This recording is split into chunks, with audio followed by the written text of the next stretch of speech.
Hey, what's up, everyone? This is KMN 1971, and it's about darn time that I had another comic book haul.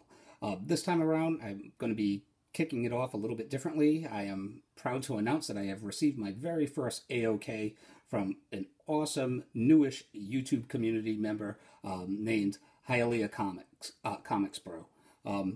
Awesome dude. I was just browsing and watching YouTube comic book haul videos as I tend to do, and I ended up liking his video and subbing him up. And unbeknownst to me, I guess he had a secret contest going on, and whoever was his 100th subscriber, he would hook them up with a nice AOK, which he definitely did. He didn't have to do that, but he insisted. So, Hialeah, thank you so much for your act of kindness, and welcome to the community. You're a great asset to it. My kind of collector. He likes everything from current, big fan of the Bronze Age, loves to read his comics, so it's a collector after my own heart, and I'll definitely be checking out more of his videos as I have. So, without any further ado, here's what he hooked me up with.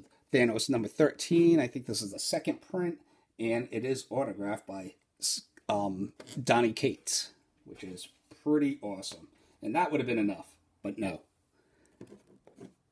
God Country, number 1, first print, signed by Donny Cates. Once again, thank you so much, man. And I would have been totally happy with that, obviously. But no, wait, there's more. And this one just really blew me away. Infinity Gauntlet, number 1. Let me just prop this up a little bit.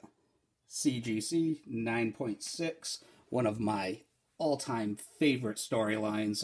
This has been in my PC for years and years, but I don't have any graded copies. This is a classic comic, classic George Perez, two of my all-time favorite creators, obviously, in George Perez and Jim Starlin. This book has had a huge impact on the Marvel Cinematic Universe, and hence the comic book industry itself. And I don't usually say this, but this is a book that you should, if you like comics, you should really have this entire storyline in your collection. So, once again, Hialeah, thank you so much. Welcome to the community. And, yeah, blown away, man. I myself, I don't usually take part in contests, as many of you probably know, just for the fact that I'm kind of like just a part-timer here on YouTube. And unfortunately, in the past, I've seen contests kind of turn ugly, and I just don't try to put myself in those kind of situations, potential ugly situations, especially when I just want to show off some comics and rap about comics. So, but this was a very, very cool surprise. So, thank you very much. And also, I don't ever really intend on putting on a contest, so I would feel wrong about partaking in contests if I'm not going to put on a contest myself. You don't put your chips in the dip if you don't bring any chips to the party. You know what I mean? So, once again, Hialeah, thank you so much. Awesome. Blown away. And this will be in my PC for life. Cool. Alright, getting on to the normal comic book haul. Happy birthday to the Dark Knight. 80th birthday of the Dark Knight. So, as many of you, I'm sure I picked up a copy of Detective Comics 1000, and this was a really nice anniversary issue.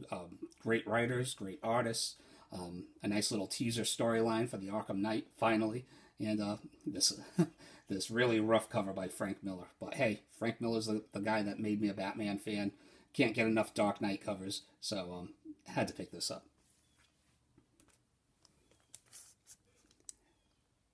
Batman Who Laughs, The Grim Knight, number 1. I had to get this Francisco Mattina B cover. Beautiful, beautiful stuff, man. I still like his art. I know that he's ripped off a couple of artists in the past, but he also has a lot of original artwork. At least I think so. So, yeah, I like it. Batman number 66. And number 67, this Nightmare story arc has to come to a close. Enough already. I mean, don't get me wrong, it's well written and the art is incredible, but this arc is just dragged. This should have been like a 2 or 3 parter tops. And, you know, in my opinion anyway. Doomsday Clock, number 9 out of 12. We're getting there. And this was, I think, pretty much the best issue so far of the series. Can't wait to see where this goes. It's been great stuff, in my opinion. Heroes in Crisis, another great story arc that's winding down, issue 7 out of 9. And I love a good mystery, so Shazam number 4. Oops, let's prop this down. I forgot to. There we go. So Shazam number 4. Outstanding Jim Lee cover. This is probably my... Well, no, it's not my cover of the haul, but it was pretty darn close. Really like the series so far, and nice ending. Nice cliffhanger ending at the end of this issue. I don't want to spoil it, but really cool. Superman number 9. Another Liefeld cover. I don't know what I did to DC Comics to piss them off, but actually this one isn't really that bad. We'll get to a really bad Rob Liefeld B cover later on in this haul. The Green Lantern number 5. Love that trippy Morrison awesomeness, and as I said in my last haul, Liam Sharp's best artwork to date. As I promised, Justice League number 19. Pretty fugly Rob Liefeld cover. Wow. Justice League number 20. Really enjoying this title overall. Really enjoying this current story arc. I wish that they would have either spread out all 3 of these covers for number 20 instead of using the Liefeld cover last issue. Use it throughout the whole story arc, so DC isn't basically telling you to buy 3 copies of one issue. So, I don't know. But, good stuff. Best run on the Justice League in a while. Well, at least since Jeff Johns. My cover of the haul, Harley Quinn number 59. That is just awesome. Nice eye candy. Another cover grab. Batgirl number 31. Thought I missed out on it, but just happened to be hanging out there. It was only 1 issue left, so I had to pick it up. I have to get, I have to break down and still grab a couple of cover grabs here and there. But I think I've cut down quite a bit.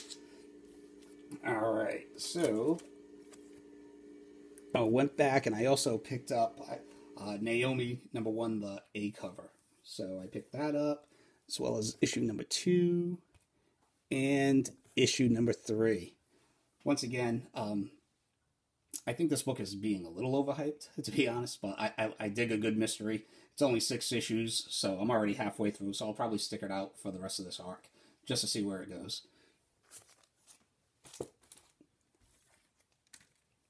Another book that I just checked out due to the hype, Die, number 1. This is the B cover, and I never played D&D back in a kid. I used to love role-playing games, but, video games or role-playing games, kind of like Final Fantasy and stuff like that. So, I don't know. It was a decent read. If they have issues 2 through 4 at the shop that I picked this up for cover price still, I'll probably check out the rest of at least the first arc.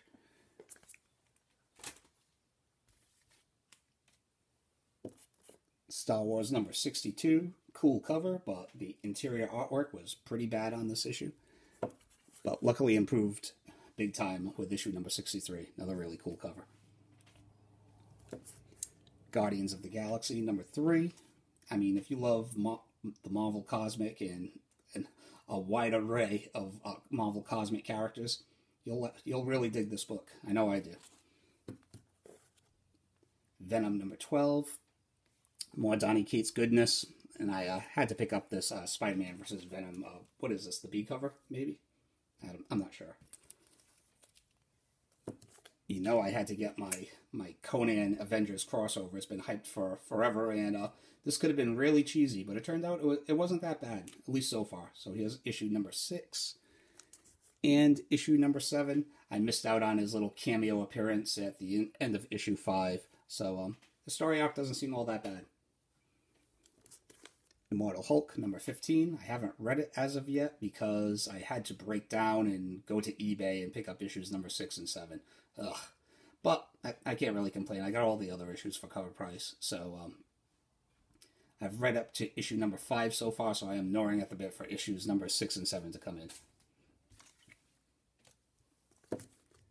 Conan the Barbarian, number 4. This was the first issue out of the new series that I was just kind of like, about. I'm not so big on Conan dressing up like a dark vigilante and tolling out justice as King Conan. I don't know. Just wasn't my deal. But it was still a decent read. I wasn't disappointed, but it just didn't wow me like the first 3 issues have. Savage Sword of Conan number 3. Another beautiful Alex Ross cover. And a decent story. Not as good as Conan the Barbarian, but once again, I want to say this is only a 6-issue series, so I'm halfway through. I really dig the Alex Ross covers, and it's a good enough story. X-Men number 13 and X-Men number 14. Once again, really happy to have the X-Men, the Uncanny X-Men, back on my pull list. At least for now, anyway. So, very cool. And I also went through Midtown for more Donny Cates autograph goodness. So here's Venom number 11 and Guardians of the Galaxy number 1, both signed by Donny Cates. And I've never bought any of the SIGs through Midtown before, but I think it is kind of cool that they do include the COA along with it. So that's pretty nice. And that is all the modern issues that I picked up this month. Whew, another big month. I gotta get it cut down to like maybe 20 titles a month somehow, some way. But a lot of good stuff has been coming out. On to the back issues. Star Wars, well, classic Star Wars, A New Hope number 2. Classic, old school. Oh, let me get myself centered here. This is like a rookie version. There we go. So Star Wars, classic Star Wars, A New Hope. Old school Adam Hughes cover. Classic scene from the original Star Wars movie. Luke Skywalker doing his whole Errol Flynn thing. Great stuff.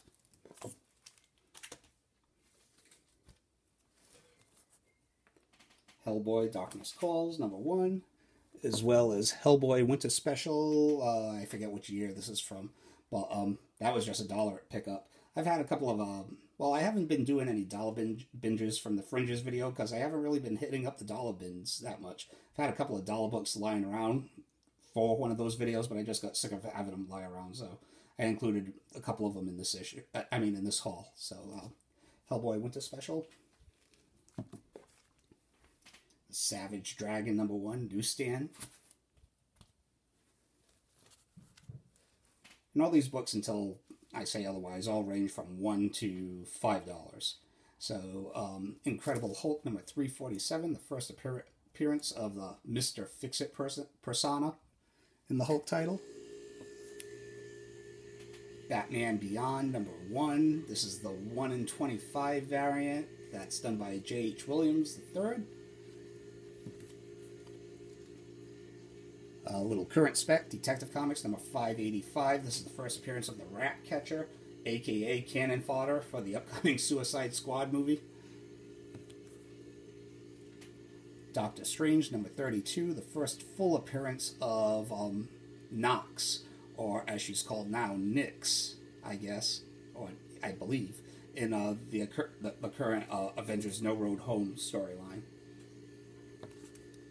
Raiders of the Lost Ark number 1. I'm not sure if it's the Marvel Super Special adaptation of this or the Raiders of the Lost Ark number 1, which is the first appearance of Indiana Jones, but now I have both. Another $1 pickup.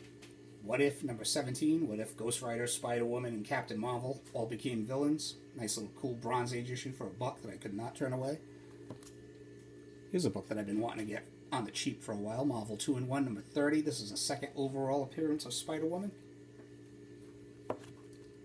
I eventually want to pick up the Black Panther run of Jungle Action. I have a couple of the issues so far, but this was one of my LCSs. It's the premiere issue. I'm a sucker for Bronze Age premiere issues, and this will probably be the only non-Black Panther issue of Jungle Action that I'll end up picking up. Miss Marvel, number 6. I just picked up the premiere issue. I have a couple of other issues from her original run, and it's not a book that, a title that ran for that long. So if I can find them cheap, you know what I mean, like $5 and under, I'll pick these up. So here's number 6, number 12, and number 21. Unfortunately, it has some writing underneath, well, in between her calves. So I probably would have left that there. That'll bring it down to like maybe the 5.0 range. But as far as the movie goes, I enjoyed it. It had entertainment value. I'd put it, was it a great movie? No. Was it a good movie? Yeah. I would put it on the same level as, say, I don't know, Avengers, Age of Ultron, the Ant-Man and Wasp movies, Justice League, around there. A movie that Venom, movies that entertain me but don't necessarily knock it out of the park as, say, Infinity War or Dark Knight or Logan, something like that. So, but I enjoyed enough out of it. I was kind of disappointed with the identity of who Marvel was in the movie. I'm like, are you kidding me? Really? So, but other than that, I thought the movie was good enough and definitely does not deserve all the hate that it was getting prior to its release. But hey, made a boatload of money, so I'm sure Marvel Studios and the House of Mouse is very happy. So there we go. My 2 cents on Miss Marvel. Amazing Spider-Man number 173, as well as Amazing Spider-Man number 189. I have it in my head now that I just want a solid run of ASM from 100 to the end of the McFarlane era, which was, around in the 320s.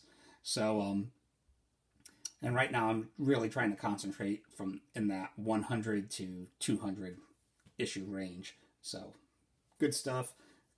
In my opinion, from Silver Age to the end of McFarlane, just can't go wrong as far as the ASM title goes, in my opinion. So, moving on, Wonder Woman number 233. Just really dig that cover, really high grade, and yeah, tough black cover too. So good stuff. Also got onto the Shazam hype train a little bit before the initial release of the upcoming movie, which I'm actually looking forward to. And kind of like Aquaman, not a big Shazam fan.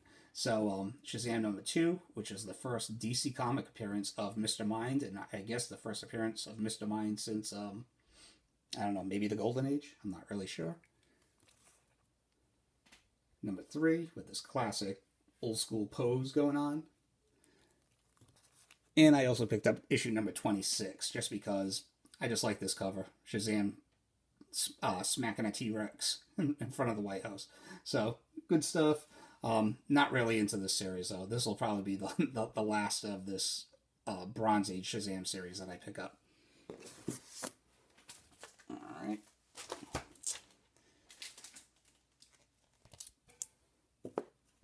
I've been really hitting up my Bronze Age runs lately, whether it be Amazing Spider-Man, Fantastic Four, Tomb of Dracula, and here's another one that I would like to be picking up on the cheap whenever they come around. The Hands of Shang-Chi, Master of Kung Fu. So we have issue number 60 here, illustrated by Mike Zeck. And come on, Doctor Doom and Shang-Chi in the same book. Had to pick it up. I also picked up Master of Kung Fu number 68. I think I might have owned this when I was a child, so that was the reason for the random pickup. Now getting into some of the key issues that I picked up. This was nearly my pick of the haul. The Deadly Hands of Kung Fu number 1. You have a partial origin of Shang-Chi in this issue. A Bruce Lee poster on the inside covers. Neil Adams illustrated cover featuring Bruce Lee. And the Shang-Chi story is done by Steve Englehart and Jim Starlin. So, wow. This might be the most bronziest of the Bronze Age issues that I have. Really like this series. There's at least several other issues that I'd like to pick up from this run. Pick this up for $40. This is probably VF Plus condition, so pretty damn good deal. And a very worthy addition to my magazine and OG, original graphic novel collection. Cool. And I ended up picking up a little bit of Silver Age stuff this time around. So we have Aquaman number 25. And I know that during the 1940s, during World War II, they would depict people of Asian heritage in not the most kindly artistic style. But I didn't know that continued all the way to the 60s, which is kind of disappointing. So there's another example of how comics are just not windows to our pop culture interests at the time, but also our social conventions at the time, for better or for worse. This case, for worse. Aquaman number 32, pretty cool cover. And another really cool Nick Cardy cover right here, Aquaman number 40. Those were all like $10 a piece.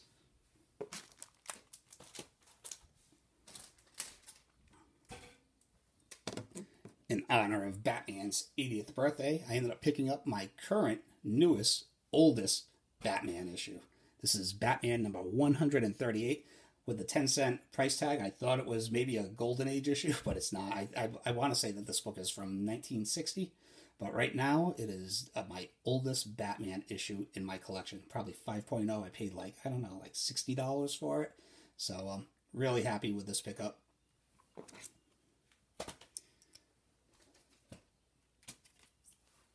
I finally got off my butt and picked up a Marvel .1, number 1, first full appearance of Kamala Khan, the current Miss Marvel, and, you know, it's like, I feel a little bit of, like, a hypocrite, I guess, picking this up. I'm basically just picking it up for the first appearance. Haven't really read much with Kamala Khan. I do dig the character, but, I mean, there's a lot of people that claim to be fans of this character, but her book never sells. It never sells. It gets revamped, and it never sells. So, as Dr. Dre used to say back in the day, move some units and then come talk to me. So, but I picked this up for the first appearance, and just like Miles Morales, it's only a matter of time before she appears on the big screen to some extent, and this book will take off. It's not exactly a cheap book right now to begin with, so, yeah, happy to pick it up, though. And finally, my pick of the haul, Captain Marvel Adventures, number 49. My first Golden Age superhero comic in my collection. Something that I wanted to do starting at the end of last year. Started looking at some Golden Age stuff. Didn't want to buy anything too ratty. This is probably in that like 5.0 condition. There's like no chipping, no dog ears, but there is some cover blunting right there. Doesn't really come in, but little impact in the upper right corner, and it could probably use a press and a cleaning, but considering it's from 1945, holy crap. On the very first page it says to donate any comics that you're not using or paper that you're not using to the war effort, which had ended just, I believe, this month when this book came out. Came out October, November. I believe it was more closer to October, but really cool to pick this up. I was on eBay trying to get an Arkham Knight, Batman Arkham Knight number 1, the gold logo variant, and I was in the bidding for it, but it went higher than I wanted. The book ended up selling for like over $100 or something, and then I ended up discovering this by accident, and it was only like $70. So I'm like, wow, a Golden Age book in probably either VG plus to fine minus condition for $70. Captain Marvel. If that movie's a hit, a lot of these books will end up becoming like out of range, because believe me, I looked at Batman and Superman Golden Age, and this one is definitely a lot Golden Age, and this one is definitely a lot cheaper than Batman and Superman. So or Wonder Woman or Captain America. So out of the big 5, I would consider Captain Marvel to be the fifth biggest superhero icon from the Golden Age. So very happy to have it. And that's all I have. Wow, almost half an hour. So thank you all for watching, liking, subscribing. I will be back next month with my review for the Shazam movie, and hopefully a couple of other movies too. And yeah, thank you, and take care. See ya.